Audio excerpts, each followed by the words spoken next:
il faut que tu écoutes attentivement ce que je vais te dire. Il ne faut pas que tu tombes dans ce piège. J'ai failli tomber dans ce piège et faire le clown sur Internet. Grosse confusion qui se fait aujourd'hui entre les entrepreneurs et les créateurs de contenu. Si aujourd'hui tu as un business où tu vends du service, tu vends des produits et tu as une entreprise, donc tu as un numéro de tirette, il faut, s'il te plaît, que tu arrêtes de faire le clown sur Internet. Arrête de faire des blagues, arrête de te mettre en scène dans des situations qui sont complètement loufoques et qui ne vont pas séduire ta clientèle. Parce qu'aujourd'hui, tu confonds une chose, avoir de la visibilité et avoir des clients.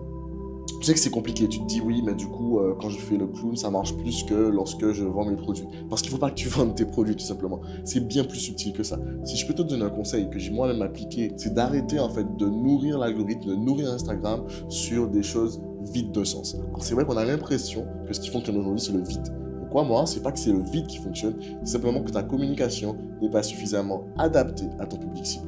Je te donne un exemple. Imaginons que tu es avocat, d'accord? Et tu as envie de promouvoir tes services sur les réseaux sociaux. Alors, c'est pas les trends où tu vas te mettre à danser et tu vas mettre des écritures, quand mon client me dit qu'il a 200 € de budget alors que la séance coûte 2000 €. Mets-toi en perspective. Est-ce qu'aujourd'hui, le client que tu veux viser, le persona que tu veux viser, il va se dire « J'adore cette blague, franchement, je kiffe cette blague, je vais le prendre comme mon avocat ». Absolument pas, absolument pas. Donc oui, tu vas avoir plein de gens qui vont commenter, qui vont dire « Oui, c'est drôle, c'est marrant ce que tu dis, je kiffe en fait ».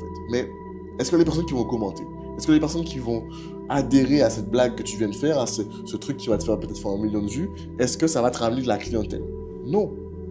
Ce qu'il faut véritablement comprendre, c'est que ta communication doit être intentionnelle et que tu dois commencer à voir en fait tes supports comme Instagram, LinkedIn, Facebook, TikTok comme des canaux d'acquisition. Et dès lors que tu commences à observer et à travailler de façon intentionnelle sur ta personal brand et sur ta communication, tu commences à avoir des résultats. C'est même bien mieux d'avoir 20 vues et 10 personnes qualifiées qu'en d'avoir 100 000 vues et une personne qualifiée ou peut-être même 0 personne qualifiée. Parce que oui, on va vous dire plus tu as de vues, plus tu as de potentiels clients, mais si tu n'as que des vues qui sont là juste parce que tu fais le pitre, crois-moi, ça ne va pas te rapporter d'argent.